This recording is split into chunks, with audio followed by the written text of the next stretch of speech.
ہوتے ہیں. کیوں کہ ہم سارے ایک عقیدے اور ایک منہج کے ساتھ ہیں.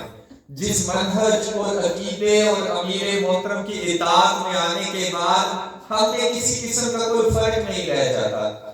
ہاں کسی کی رعیت اور ذمہ داری الگ الگ ہو جاتی ہے. تو میری ذمہ داری علماء کی نہیں ہے, علماء کو پڑھانے سکھانے کی نہیں ہے, میری سیاسی شعبے کی ذمہ داری ہے. اور سیاسی شعبہ کے اندر ہم عمارت کے اسی طرح پابند ہیں کہ ہم کوئی بھی عہدہ ہو, خواہ سیکٹری ہے, کوئی کمشنر ہے, کوئی صدر ہے, جو بھی ہے وہ امیر کی عمارت کے تابع ہے.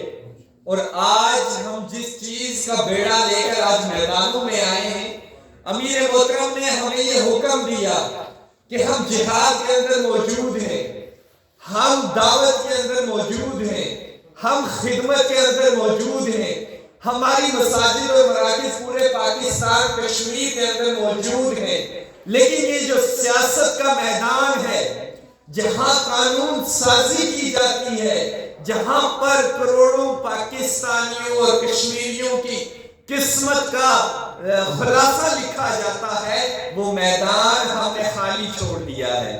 اور اس میدان کے اندر ہم نے غیر تربیت یافتہ لوگوں کا راستہ کھلا چھوڑ دیا ہے, اور اس راستے کے اوپر کوئی پہرے دار نہیں ہے. تو یقیناً یہ اس جماعت کی ذمہ داری ہے جو آئیڈیالوجی کی بات کرتی ہے, جو نظریے کی بات کرتی ہے, جو قرآن کی بات کرتی ہے, جو سنت کی بات کرتی ہے. یہ ان کی ذمہ داری ہے کہ جو انبیاء کی سیاست تھی اس کو میدانوں میں اور معاشروں میں عام کیا جائے. آج سیاست کا مرکز مسجد کو ہونا چاہیے. مرکز مسجد ہے. جب تک مسجد مرکزی حیثیت رکھے گا, آپ کے معاشرے کے اندر اخلاق بلند ہوں گے, انصاف بلند ہوگا, ہمدردی بلند ہوگی, احترام بلند ہوگا, اور احساس جہاں پر ایک دوسرے کی بھوک کا احساس ہوتا ہے وہ بلند رہے گا. اگر مسجد کو مرکزیت حاصل ہے, اگر مسجد کو مرکزیت حاصل نہیں ہوگی, اگر اس سے زیادہ اہمیت ہم کسی چیز کو دیں گے تو اس کے بگاڑ بھی ہمارے معاشرے کی عکس بندی کریں گے. ہمیں نفرت نظر آئے گی, ہمیں تقسیم نظر آئے گی, ہمیں فحاشی نظر آئے گی, ہمیں بد اعتمادی نظر آئے گی, ہمیں دلوں کے اندر کدورت نظر آئے گی, اور ہمیں معاشرے سے احترام اٹھتا ہوا نظر آئے گا. اگر ہم مسجد کے ساتھ تعلق چھوڑ دیں گے تو ہماری نسلوں کے اندر یہ بیماریاں پیدا ہو جائیں گی, اور اگر ہم اپنا تعلق مسجد کے ساتھ جوڑ دیں گے تو یہ جو شفا ہے معاشرے کی, وہ شفا ہمارے بچوں کے دلوں کے اندر پیدا ہونا شروع ہو جائے گی. میرے بھائیوں, یہ جس سیاست کی بات کی جا رہی ہے, سنت نبوی کی بات کی جا رہی ہے, اگر ہم کشمیر کے اوپر اس کو نافذ کرنے کی کوشش کریں تو ہماری سیاست کے دو رخ سامنے آتے ہیں. ایک رخ جس نے کشمیر کو نہ صرف جوڑنا ہے بلکہ اس کی آزادی کی تحریک کو بھی زندہ رکھنا ہے, نہ صرف تحرک رکھنا ہے بلکہ اسے عملی جامہ پہنانا پڑے گا. ایک رخ ہماری سیاست کا یہ آ جاتا ہے. اور اگر ہم اپنے معاشرے کی تقسیم کو دیکھیں, جو نون league, P T I, people's party, کاف لیگ, شین لیگ, ہم جماعت الدعوہ, جموں کشمیر یونائیٹڈ موومنٹ, ہم بھی ایک تقسیم ہے. اگر ہم ان ساری تقسیموں کو دیکھیں تو کیا ہم سارے اپنی اپنی جگہ پر 100 سال بھی لڑے کشمیر کی آزادی ممکن ہے؟ نہیں ممکن میرے بھائیوں. جب تک ہم تمام نظریات کو بالائے طاق رکھتے ہوئے, تمام جمہوری قوتیں, تمام سیاسی قوتیں بیٹھ کر مشترکہ لائے عمل آزادی کا, اور اس آزادی کے لائے عمل کے اوپر ہم متفق نہیں ہو جاتے, مجھے نہیں لگتا, میری عمر آپ لوگوں سے کم ہے کہ ہم انفرادی حیثیت میں کبھی آزادی لے سکیں. اس آزادی کے روڈ میپ کے لیے ہم سب کو ایک ہونا پڑے گا, خواہ وہ کسی بھی نظریے, کسی بھی فکر کا مالک ہے. رات کو سینیٹر مشاہد اللہ صاحب کے ساتھ, سید مشاہد صاحب کے ساتھ ہمارا بیٹھنا تھا, کوریت کی ایک کانفرنس تھی, اس کے اندر انہوں نے ہمیں یہ چیز بتائی کہ باعثیت کشمیری آپ کو جو اس وقت بنیاد المرصوص کے بعد موقع ملا ہے، یہ آزادی کا اس سے بہتر موقع آپ کو نہیں ملنا۔ آج واشنگٹن آپ کی بات سن رہا ہے، ریاض سعودی عرب آپ کی بات سن رہا ہے، تہران ایران آپ کی بات سن رہا ہے، چائنا بیجنگ آپ کی بات سن رہا ہے، ماسکو رشیا آپ کی طرف دیکھ رہا ہے۔ پوری دنیا کے یہ 5 پاورفل سٹیک ہولڈرز ہیں جو اس وقت کی دنیا کو کنٹرول اور ریگولیٹ کرتے ہیں کہیں نہ کہیں سے۔ وہ 5 کے 5 بنیاد المرصوص کے بعد پاکستان کو نہ صرف مرکزی حیثیت دے رہے ہیں بلکہ اس کی اہمیت کو بھی مان رہے ہیں، اور اس کی اہمیت آپ کو نظر آئے گی کہ سعودی عرب کے ساتھ ہماری ڈیفنس اسٹریٹجی ہے۔ سعودی عرب کے بعد ایران ہمارے منتوں کے اوپر ہے کہ ہمارے ڈیفنس پیکٹ سائن کیے جائیں، چائنا کے ساتھ ہمارے ڈیفنس پیکٹ سائن ہے، رشیا کے ساتھ ہم ایک بڑی جنگ لڑ کر جیت چکے ہیں، امریکہ کے ساتھ ایک بڑی جنگ کے بعد ہم جیت چکے ہیں۔ پاکستان آج سپر پاورز کی آنکھوں میں دیکھنے والا ملک بن چکا ہے۔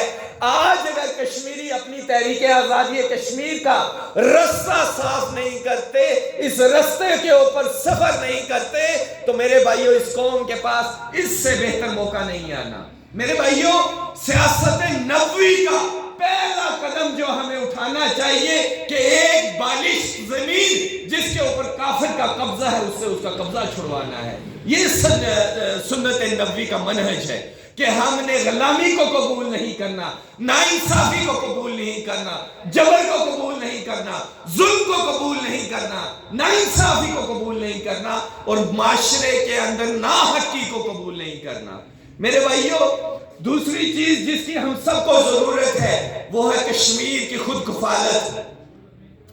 آج سمانی کی جس یونین کاؤنسل کے اندر میں کھڑا ہوں، اس یونین کاؤنسل سے آپ سارے لوگ آئے، اور اس کی اگر تعداد افرادی حیثیت سے، آبادی کی حیثیت سے میں دیکھوں تو 15 سے 20 ہزار کے درمیان میں ہوگی۔ آپ میں سے کوئی ایکسپرٹ ہوگا جو اعداد کو جانتا ہوگا، تو 15 سے 20 ہزار کی آبادی ہے۔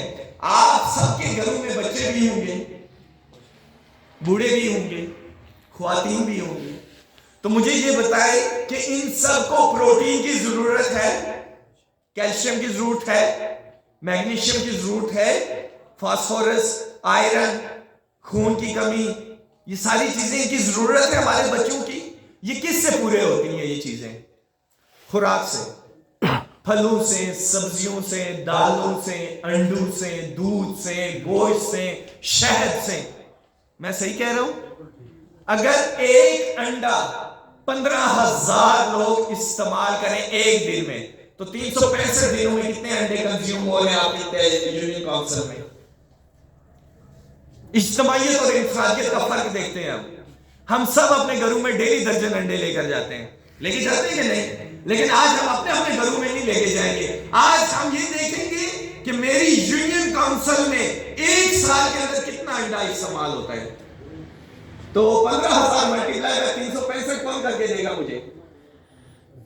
ہزاروں بن جائیں گے، ہزاروں نہیں، لاکھوں بن جائیں گے، لاکھوں بھی نہیں، 54,75,000 ایک سال کے انڈے آپ لوگ کھاتے ہیں۔ ایک یونین کاؤنسل جس کی آبادی 15,000 ہے، سمانی کے اندر 12 یوسیز ہیں، اور پورے ضلع کے اندر 27 سے 30 سے 24 ہوں گے، تو ایک یونین کاؤنسل کے اندر کتنا انڈا آ گیا؟ 54,75,000۔ اگر آپ حق دیں کہ اپنے بچوں کو انڈا کھلائیں تو، ورنہ ہم سارے لوگ فوڈ کی شارٹیج کا شکار ہے۔ ڈاکٹر سے جا کر پوچھیں ہماری نیوٹریشن کا کیا حال ہے، وہ آپ کو بہتر بتائے گا۔ اب ہم اس کی اگر قیمت دیکھیں تو 54,75,000 ضرب 30 روپے 50 روپے 30 روپے، اب کتنے پیسے بنتے ہیں؟ 191 ملین، کتنے؟ 191 ملین، 19 کروڑ کا انڈا صرف ایک یونین کاؤنسل کنزیوم کرے گی اگر ہم اسے پراپر نیوٹریشن دیں۔ یہ ہے آپ کی اچیومنٹ جس تک آپ نے جانا ہے، یہ ہے خود کفالت جس کا سفر آپ نے طے کرنا ہے، یہ ہے وہ ٹارگٹ جو آپ نے اپنے آنے والی نسلوں کے لیے اچیو کرنا ہے۔ یہ صرف ایک انڈے کی حیثیت ہے۔ اور اگر میں آپ کو کہوں دودھ کتنے ٹن ہے تو 3650 ٹن دودھ استعمال کرتے ہیں آپ.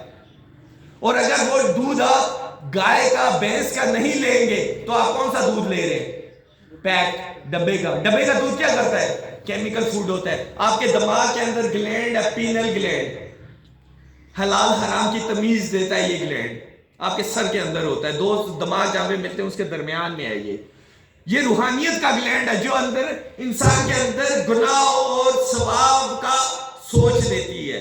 تو اگر وہ پیک دودھ والا دودھ آپ کا بچہ استعمال کرے گا, اس کا پینل گلینڈ ڈیمیج ہو جائے گا اور اس کے اندر سے حلال حرام کی تمیز اڑ جائے گی, ختم ہو جائے گی. آج آپ کو معاشرے میں نظر آ رہا ہے حلال حرام کیوں ختم ہے؟ پتہ چلا ہے آپ, فوڈ کی وجہ سے. یہ جو برائڈر مرغی کھاتے ہیں اسی وجہ سے, یہ جو پیک دودھ پیتے ہیں اسی وجہ سے, اور اس کے بعد جو جنک فوڈ وہ کھاتے ہیں بچے, پاپڑ, لیز, بوتلیں, اس کی وجہ سے ان کا پینل گلینڈ تباہ ہو گیا ہے. آپ کسی بڑی عمر والے بندے کا ایکسپیریمنٹ لیں, ایکسپیریمنٹ کے طور پہ ایک چھوٹی عمر کے بچوں کا گروپ لیں, آپ دونوں میں تقابلی سوالات کریں, آپ دیکھیں کہ حلال حرام کدھر ہے. ان میں ہے جنہوں نے بھینس کا, گائے کا, بکری کا دودھ پیا ہے, یا ان میں ہے جنہوں نے ڈبے کا دودھ پیا ہے. تو میرے بھائیوں, یہ جو چیز ہے, یہ جو فرق ہے, یہ کس نے پیدا کرنا ہے؟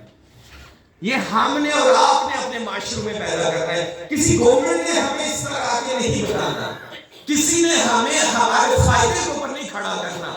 آپ سارے, میں مجھ سمیت سانس لیتے ہیں, ہم سارے لوگ سب سے زیادہ سانس ہی لیتے ہیں.